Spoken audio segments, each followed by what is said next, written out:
ഈ അന്വേഷണം ഇനി ഒരു പുതിയ ദിശയിലേക്ക് നീങ്ങും. സ്വാഭാവികമായിട്ടും പുതിയ കുറച്ച് തെളിവുകൾ കൂടി പുറത്തു വന്നിരിക്കുകയാണ്. ആ തെളിവുകളുടെ നിജസ്ഥിതി അന്വേഷിച്ചറിയുക, ആ തെളിവ് ശരിയാണോ എന്ന് അന്വേഷിക്കുക. അത് തെളിവ് അന്വേഷിച്ചിട്ട് ശരിയാണെന്ന് കണ്ടാൽ അതിൽ ഈ കേസിലേക്ക് ഇൻകോർപ്പറേറ്റ് ചെയ്യും. അങ്ങനെ ചെയ്തു കഴിഞ്ഞാൽ സ്വാഭാവികമായിട്ടും കേസിന്റെ ഇന്നത്തെ ഈ തെളിവുകൾ കൂടുതൽ തെളിവുകൾ ശേഖരിച്ച് അന്വേഷണ മധ്യേ അത് കൂടി ചാർജ് ഷീറ്റ് ഉൾപ്പെടുത്തുമ്പോൾ മതിയായ ഒരു കേസ് അവിടെ ബിൽഡപ്പ് ചെയ്യാൻ പറ്റും. അതാണ് ഇനി പോലീസ് ചെയ്യേണ്ടത്. അതിനാണ് പുതിയ തെളിവുകൾ, ഈ പുതിയ ഈ പറയപ്പെടുന്ന ഈ അതിന്റെ വീഡിയോസും അതുമായി ബന്ധപ്പെട്ട കാര്യങ്ങളൊക്കെ അത് അന്വേഷണ മധ്യേ അതും കൂടി ഫോറൻസിക് എവിഡൻസ് ആയി എടുത്ത് അത് ശരിയാണോ എന്നും കൂടെ തൃപ്തിപ്പെടുത്തി അത് കേസിലേക്ക് ഇടയാൻ നിർബന്ധമായും അന്വേഷണ ഏജൻസി തയ്യാറാവണം. അതാണ് അടുത്ത് ചെയ്യാൻ ബാക്കിയുള്ളത് എന്നാണ് എനിക്ക് തോന്നുന്നത്. ഈ വിവാഹം കഴിഞ്ഞ സമയം മുതൽ പ്രശ്നങ്ങളായിരുന്നു. അതുലിയുടെ 18-ാം വയസ്സിലായിരുന്നു വിവാഹം. ഇതുമായി ബന്ധപ്പെട്ട് കുറേയധികം പ്രശ്നങ്ങൾ ഉണ്ടായിരുന്നു. ഈ സതീഷ് തന്നെയാണ് പ്രതിസ്ഥാനത്തുള്ളതെന്നൊക്കെ നിരവധി തവണ അതുലിയുടെ കുടുംബം ആരോപിച്ചിരുന്നു. പക്ഷേ അതെല്ലാം ഈ നിയമവ്യവസ്ഥയ്ക്ക് മുന്നിൽ കൃത്യമായ തെളിവുകൾ തന്നെയാണല്ലോ പ്രധാനപ്പെട്ടത്. പക്ഷേ അപ്പോഴും സതീഷ് അതിൽ തന്നെ ഉറച്ചു നിൽക്കുകയായിരുന്നു. അങ്ങനെയാണ് ജാമ്യം തേടി പുറത്തിറങ്ങിയത്. ഇനി ആ ഒരു പ്രതിസ്ഥാനത്തേക്ക് അയാളുടെ പേര് എത്താൻ എത്ര നാൾ കാത്തിരിക്കേണ്ടി വരും? അയാളാണ് കുറ്റം ചെയ്തതെങ്കിൽ അല്ല, അത് അന്വേഷണ മധ്യം മനസ്സിലായി. ഇപ്പൊ നമ്മൾ സ്വാഭാവികമായിട്ടും ഈ പ്രതിയുടെ പേരില് ആണ് ഇപ്പൊ കേസുള്ളത്. ആ പ്രതിയുടെ പേരിലുള്ള കേസ് അയാള് മുൻകൂർ ജാമ്യം നേടിക്കൊണ്ട് ആ കേസിൽ താൽക്കാലികമായ ഒരു ആശ്വാസം നേടിയിരിക്കുകയാണ്.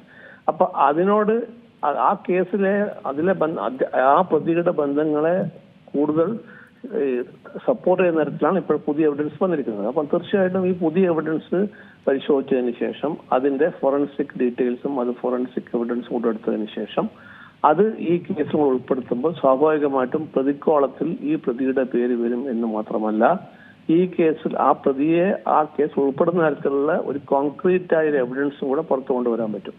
അപ്പൊ അത് അന്വേഷണ ഏജൻസി അത് ഇമ്മീഡിയറ്റ് ആയിട്ട് ചെയ്യണം. അങ്ങനെ ചെയ്തു കഴിഞ്ഞാൽ ഈ കേസിൽ ഇപ്പോഴും പ്രതി സ്ഥാനത്ത് നിൽക്കുമ്പോൾ അയാൾക്കെതിരെയുള്ള തെളിവുകൾ ഒന്നുകൂടി സപ്പോർട്ടിംഗ് ആയിട്ടുള്ള കാര്യമാണ് വരുന്നത്.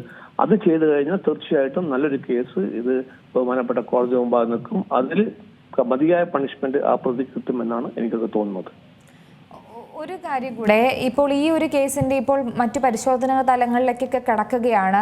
ഇപ്പോൾ ഈ ഒരു വീഡിയോയുമായി ബന്ധപ്പെട്ടുള്ള ഒരു പരിശോധനകളിലേക്കാണ് ആദ്യം കിടക്കുന്നത്. അപ്പോൾ ഒരു ഫോറൻസിക് പരിശോധന നടത്താനാണ് കോടതി നിർദ്ദേശിച്ചിരിക്കുന്നത്. അതിൻ്റെ ഒരു എങ്ങനെയാണ് അത് നടപ്പിലാക്കുന്നത്? അതിൻ്റെ ഒരു കാലതാമസം അതൊക്കെ എങ്ങനെയാണ്? ഈ കോടതി നിർദ്ദേശപ്രകാരം ഇനി ഈ അവൈലബിൾ ആയ ഈ വീഡിയോ എവിഡൻസ്, ആ ഓഡിയോ വീഡിയോ എവിഡൻസ് എങ്ങനെയാണ്, ഏത് ഇൻസ്ട്രുമെന്റ് ഉപയോഗിച്ചാണ് അത് എടുത്തിരിക്കുന്നത്, എവിടെ വെച്ചാണ് എടുത്തിരിക്കുന്നത്, അത് എടുത്ത ആ ഇൻസ്ട്രുമെന്റ് അല്ലെങ്കിൽ അതിന്റെ ഉപകരണം, അത് വീഡിയോ, അത് മൊബൈലായിട്ടുള്ള ഒരു വീഡിയോ ആണോ എന്താണെന്നുള്ള അന്വേഷിക്കുക. അതിനുശേഷം അത് എടുത്തത് എവിടെയാണെന്ന് നോക്കുക, എടുത്ത ഡേറ്റ് എന്താണെന്ന് മനസ്സിലാക്കുക. ഇതൊക്കെ ഒരു സയന്റിഫിക് ആയിട്ട് പ്രൂവ് ചെയ്യേണ്ട വിഷയമാണ്.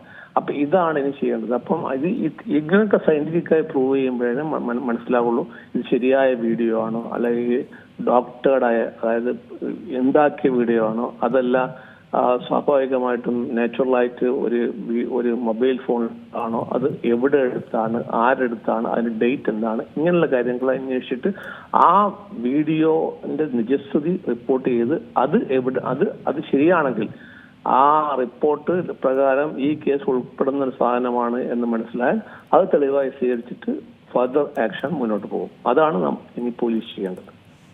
ഏറ്റവും പുതിയ വാർത്തകളും വിശേഷങ്ങളും വിരൽത്തുമ്പിലറിയാൻ സീ മലയാളം ന്യൂസ് എല്ലാ ഡിജിറ്റൽ പ്ലാറ്റ്ഫോമുകളിലും ലഭ്യം.